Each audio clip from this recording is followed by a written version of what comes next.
is a reality TV interview. This is a real martial art event and a real location. So we're sitting in the street having a cup of coffee. He's having juice. I'm going to ask him about his transition from martial artist to movie star. So, when did it all happen? Well, the idea for it, when it really became something that I thought could potentially I could be successful, was from Chuck Norris. Chuck was doing movies for a company called Canon Films, martial art movies, and he was a former fighter like myself. He was well known worldwide as a fighter before he ever did any dialogue in movies. So we both came from the sports end of the martial arts, and he became successful, and he gave me faith that possibly, or hope, that I might be able to do it. You'd already retired from... No, I had not retired, but Chuck suggested at the time when I do retire to try it. And so the first time I retired, because I retired 3 times, the first time because they offered me, I'll fight tonight if they offer enough money. I'll fight in the parking lot out here. I'm a mercenary, I fight for the money. But the first time I retired was in December of 1984. I fought Jean-Yves Thériault in Montreal, and after that fight I took the money and moved out in May of '85 to LA to be an actor. And very early on, it didn't take me too long to find out that they weren't looking for 6-foot-tall Asians with southern accents. It was very difficult to get any kind of work. I got a bad guy role on General Hospital for a few months. I did a commercial, but they were not starring roles. Yeah, you'd moved from Florida. Yes, I was in Florida, which is as far as you can get from LA. Yeah. You know, as you can get and be in America. I drove all the way out there and got an agent, enrolled in acting class, and did the audition thing. You know yourself, it's you go out to auditions. Audition after audition. Yeah. So what was your first break then? Well, the break was Blood Fist. And you know, the good thing is they had not seen my picture because they would have never called me in. It was for the lead of a movie called Blood Fist. Yeah. And they wanted a real kickboxing champion. So Roger Corman, the producer of it, left a message on my recorder that said, if you're the Don Wilson that's the kickboxer, we'd love for you to read for a movie. Now, I am the Don Wilson that's a kickboxer. So they gave me the arrest. I went in there, and the casting agent said, oh, Mr. Wilson, I'm sorry. This is for a Caucasian lead. But I don't want you to waste your time. Come in and read, and maybe you could be the bad guy. Yeah. A bad guy. But I was ready for anything. You know, at the beginning, you just want to work. Yeah. It doesn't matter what the role is, good guy, bad guy. I told them I would play a woman if they wanted me. You just give me the wig and I'll put the dress on, and just to work in the film business, I'd play anything. So I read for the casting director, and he stopped and he said, I'll be right back. He left his office for a few minutes, came back in and said, Roger Corman wants to meet you. Now, luckily for me, and I've said it to you, I've said it to everybody, I did not know who Roger Corman was. Basically, if anybody in the audience doesn't know who he is he's a famous producer that's produced hundreds of films and started the careers of De Niro, Nicholson, Stallone worked for him in Death Race, David Carradine, I mean, so many actors. Ron Howard worked with him. First film was with Roger Corman. Scorsese, James Cameron's first film was with Roger Corman. He just started many of the icons in the entertainment business. He started their careers in his company. So, luckily, I didn't know any of that. I had no nervous tension. I went to he was just a nice, friendly guy sitting on a couch to me. He asked me to read, so I started reading for him. And he interrupted me after a few lines. And now, having been in the business for over 30 years, when they interrupt you in the middle of your audition, usually it's so you don't hit your butt on the door on your way out. Just get going. We don't want to waste another minute on you because you're not. But what it was just the opposite. He had seen enough that he said, my casting director liked this guy. I like him too. He's starring in the movie.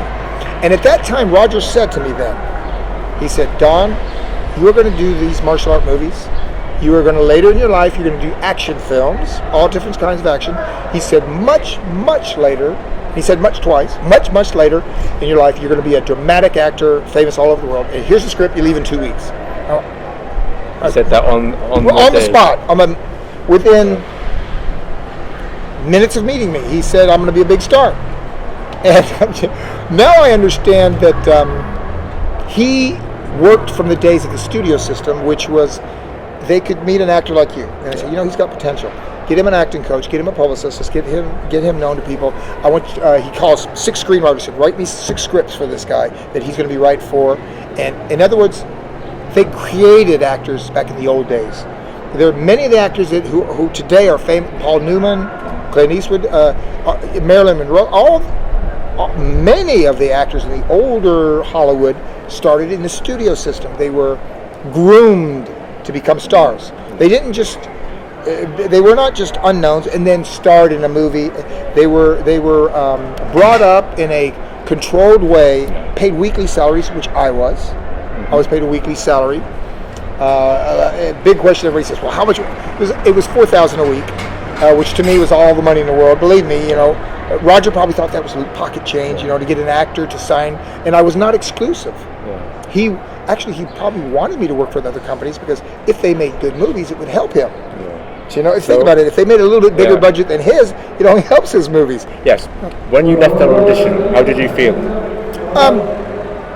Excited because I was going to star in a movie. I had the script in my hand from that minute, and no callbacks and all. You know how that does. They do the callback thing to actors. They must. I actually never got a callback. I either got hired or not, and usually not when I auditioned.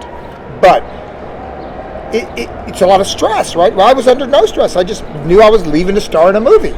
And my agent didn't set that up, by the way. Roger found me in the phone book. Yeah. They called every Don Wilson that lived in Beverly Hills, California.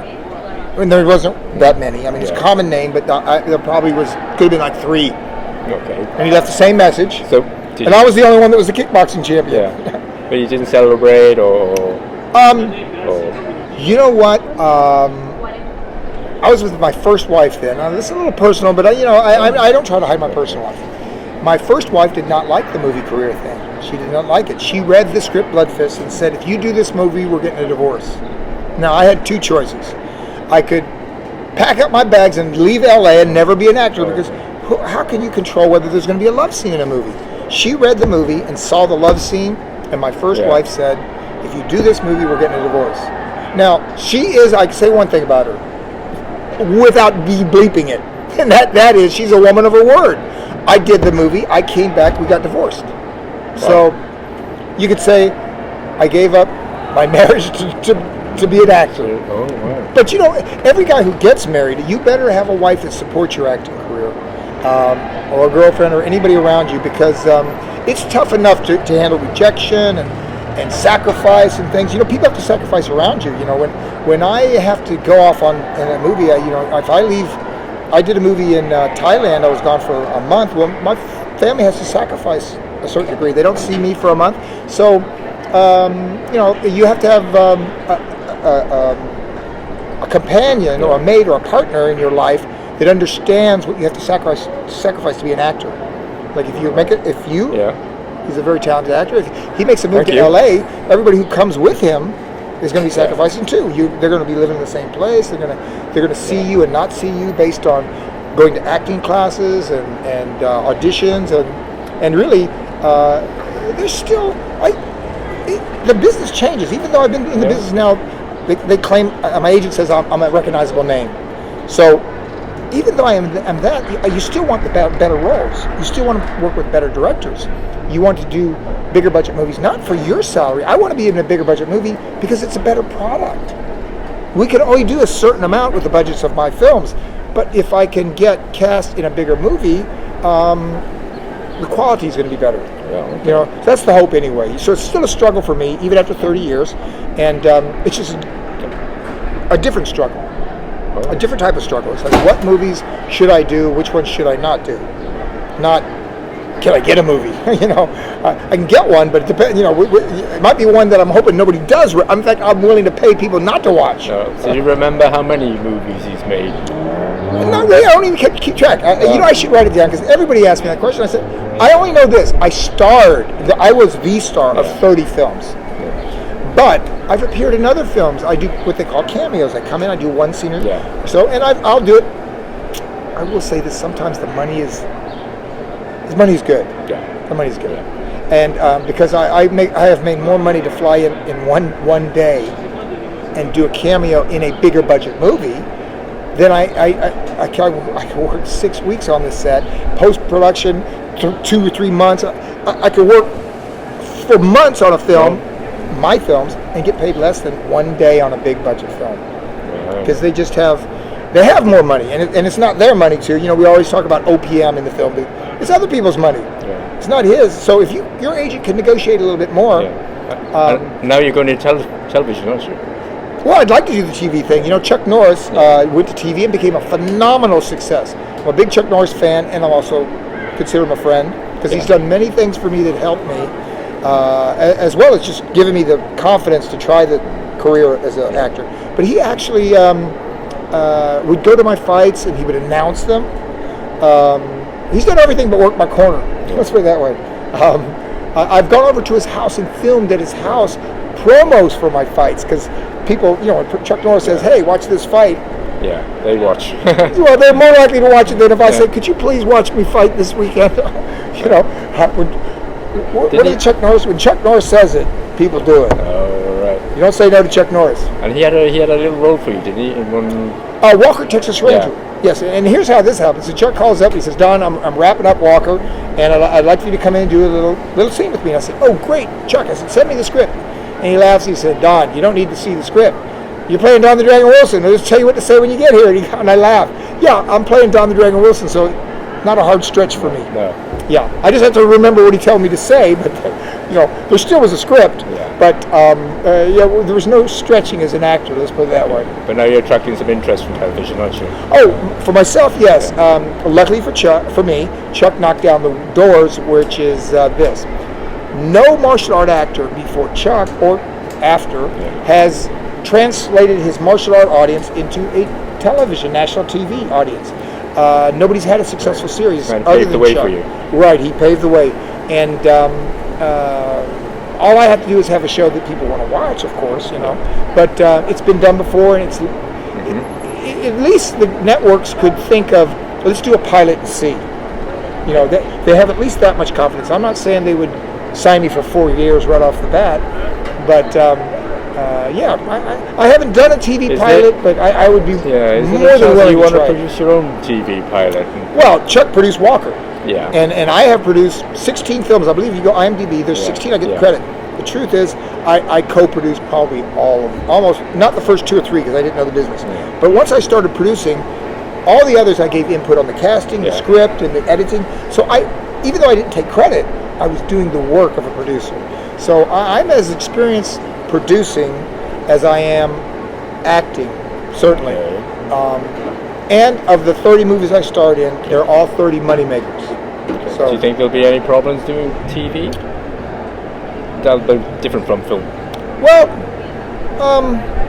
Chuck says there's a lot of similarities. What he told me when he did Walker, because he, you have to limited number of shooting days. I mean, they shoot an episode a week, so and there's 44 minutes of entertainment. So basically, what I see when I watch any TV, dramatic TV, or kind of an action series like Chuck says, it's just the coverage. The coverage is pretty loose. It's all 3 shots, 4 shots, wide shots. There's not. They don't go in for all kinds of close-ups and things. And the lighting is. They don't spend as much time with the lighting, of course. Yeah. Seems to me that Chuck's kind of an inspiration for you. He has been an inspiration. And when people compare me, I'm not as much like Jackie Chan, Jet Li, Van Damme, or any other actor as I am with Chuck. Chuck is the only one that was famous before he did movies. Well, I hear the motorcycle going. Yeah, the motorcycle. So hopefully, that's the motorcycle. You might see a piece of it there. Okay, sorry about that. But Chuck was famous before he did film. Yeah. Before he did film. That's why Bruce Lee chose him for Return of the Dragon. He wanted to fight the top. Well, we're going to take another sound break.